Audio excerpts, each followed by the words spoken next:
Well, hello again guys, welcome back to the channel. In today's video we're going to be talking about bridge cameras, and yeah, they're a bit of a controversial subject, aren't they? There are plenty of videos out there on YouTube basically saying that bridge cameras are completely rubbish. Now, as somebody who shoots with both a DSLR and a bridge camera, I can kind of get what they mean when they say that they're not as good as a DSLR, and to be honest, that's perfectly true. They are limited in what they can do, but they're also excellent in other ways. So in this video we're going to be talking about what's cool about bridge cameras. So why do people hate bridge cameras? Well, I think one of the reasons is that people get snobby about bridge cameras because possibly they were the first cameras they shot with before they upgraded to a DSLR or mirrorless camera. And let's face it, when we're not very good with photography, we tend not to take our cameras out of auto at all, and possibly don't get the best out of the equipment we've got. Now, I can speak from experience. I was that soldier. I used to have a little Fuji bridge camera, and I took thousands of photographs on that camera, and I don't think I ever took it out of auto other than to put it into panorama mode. So that was a complete waste of the camera's capabilities. And who was at fault? It wasn't the camera, it was me. It was the photographer to blame for not trying to exceed the camera's capabilities and then move on to better equipment. So in this video I'm going to talk about some of the benefits of bridge cameras against some of the drawbacks, and I'm also going to recommend a few different models you may want to consider when looking for a bridge camera, if that does indeed suit your needs. So what are the advantages of a bridge camera? Well, they are massively versatile. Most bridge cameras come with a lens that is both wide angle and a super zoom, which means you've got a huge telephoto to use, and that means that most aspects of photography are covered and you don't need to go out and buy several lenses like you would do with a DSLR or mirrorless camera. The next point is that bridge cameras are super portable, which means that because your bridge camera does have that fixed lens, that means your camera bag is going to be much lighter when you're travelling abroad, on holiday, whatever, and yeah, it means you don't have to be carrying around a huge great backpack like this. Point number 3, even the smallest zoom lens on a bridge camera will easily eclipse any kit lens on an entry-level DSLR or mirrorless camera. Usually you'll get an 18 to 70mm type kit lens with those cameras, and that's not anywhere near what the likes of these little bridge cameras can do. A 1200mm equivalent lens on this Panasonic FZ82 for example, and certainly they're going to outzoom your smartphone. This makes them ideal for anyone wanting to take photographs of animals or birds, or even things like shots of the moon. The next point is cost.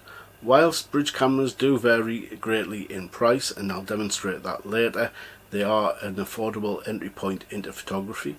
Choose well and you can pick a camera that will teach you things like the exposure triangle, how to set up your camera correctly, and how to get the type of image you want to take rather than just shooting what's in front of you.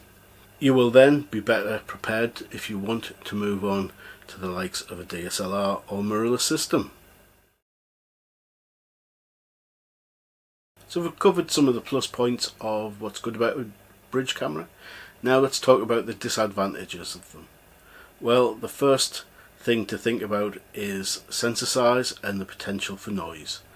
In order to create these outrageous zooms within a fairly compact camera, there needs to be some kind of give and take, and that trade-off is termed as equivalence. I'll pick up the FZ82 there.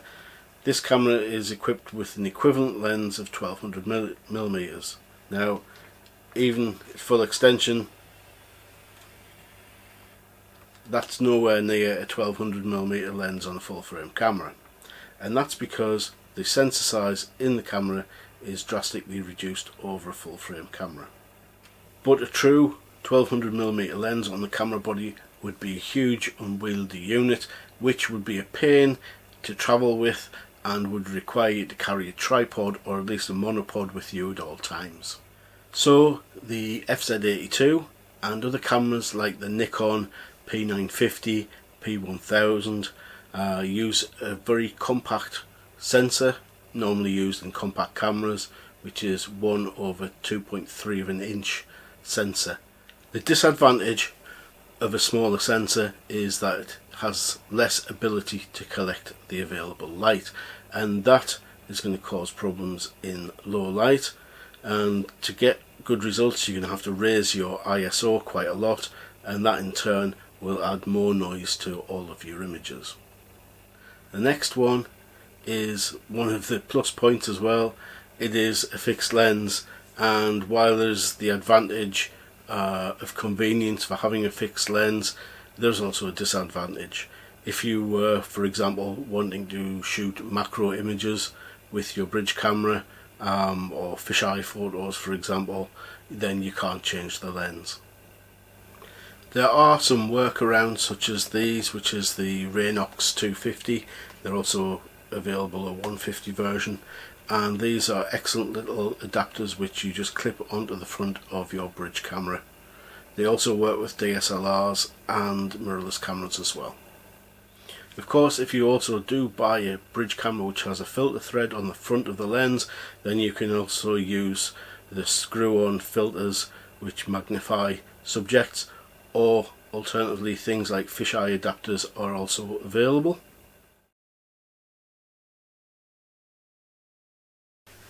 So here's what I think you should be looking for when you're thinking about buying a bridge camera.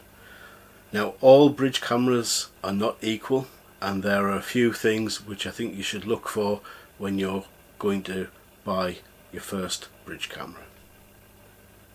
The first one is what are referred to as PASM modes, which stands for P mode, aperture priority, shutter priority, manual. Now, not all bridge cameras have these. The FZ82 does. If I show you there, you can see on the mode dial there, PASM. You should really be looking for a bridge camera that does have a mode dial, and that helps you, well, it's going to help you take better shots because you can then take control of the camera. A lot of other cheaper bridge cameras don't have that mode dial on there, and literally all you've bought is a point and shoot with a big lens on the front. So the next thing I think you should consider looking for in your potential bridge camera is, does it offer RAW shooting? Now, a lot of people won't shoot RAW with a bridge camera and they'll just shoot JPEG, and that's fine if that's all you want to do. However, to extract the best from your images, it is necessary to post-process your images in something like Camera Raw or Lightroom, Affinity Photo, Photoshop, whatever you use.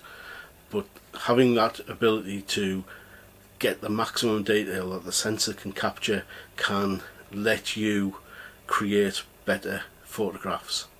Cameras that don't shoot RAW, sometimes you do still have things like exposure compensation in camera to try and get those JPEGs to look as best as possible.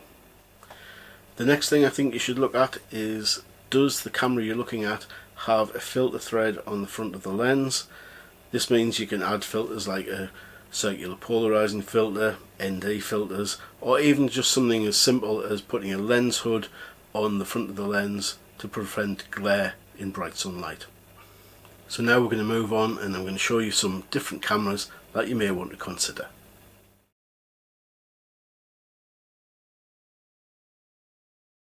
The first camera I'm going to recommend takes little introduction on this channel. It's the Panasonic FZ82. Now, why do I recommend this camera? Well, I think the specs on this camera are fantastic for the money. You've got a huge zoom lens, 1200mm equivalent. The spec is fantastic, great image stabilization, it'll shoot 4K video, it does 4K photo. It's a great little camera for the amount of money it costs. There are a few downsides to it. That small sensor can give you some noisy images unless you really take the ISO under control, and it does have a fixed rear screen, which does mean that it can be difficult to see what you're shooting, especially if it's low down. However, you can use the rather excellent Panasonic app. Next on the list is the Canon PowerShot SX70HS. This retails for £579. One of the pros of this camera, it's got a 65x optical zoom, articulating rear screen, will shoot 4K video, there is a mic port, so handy for vloggers. Downside, that price, it's almost into 1-inch sensor bridge camera territory, the likes of the FZ1000 from Panasonic, and this camera doesn't have a hot shoe, so whilst you would think because it has a mic port it would have a hot shoe so you could mount a microphone on the top of it, it can't offer that feature. Next up is the Nikon P1000, retailing at just over £1,000. It can shoot RAW, but its main targeting point is that huge zoom. Yes, that's a whopping 3000mm equivalent lens on this camera. There are a few cons though, namely the price of this camera and also the fact that it still only has a very tiny sensor. One other last consideration, sometimes these cameras are quite hard to come by, especially at the moment with some chip shortages. But on the whole, if you must have the biggest lens on any bridge camera, then this is the camera for you. And lastly, the Sony RX10 Mark IV. This is the pinnacle of bridge cameras. It has everything you could want in a camera. It's built like a tank, it's weather sealed. I've had one in my hand, the build quality is absolutely fantastic. It takes great images, and unfortunately all of that comes at a heavy cost. This is a very expensive camera indeed, 1700 quid. Now, it does have the 1-inch sensor inside it, which is fantastic. As I say, it takes some great shots. If you can't quite run to one of these, then obviously Lumix do the FZ1000 and FZ1000 Mark II, which has got some lovely upgrades on it. Neither are weather sealed, however, and if you really want the best bridge camera, then the Sony is the one for you. So that's my little guide to what's good about bridge cameras, and remember, bridge cameras are there for two reasons: convenience and a great stepping stone into photography. And it depends at which point you are at as whether you're wanting to learn about photography and move on to mirrorless cameras and DSLR cameras, or whether you're tired of lugging around all that heavy equipment and you want to simplify your photography. Either way, I think a bridge camera is a great way to go. So thank you very much for watching. Hope you found this guide useful, and again, if you have, please give it a thumbs up, really helps the channel out an awful lot. If you're not a subscriber and you want to see more content particularly shot with bridge cameras, then why not subscribe to the channel? So that just leaves me to say thank you very much for watching, and I'll see you again next time. Bye for now.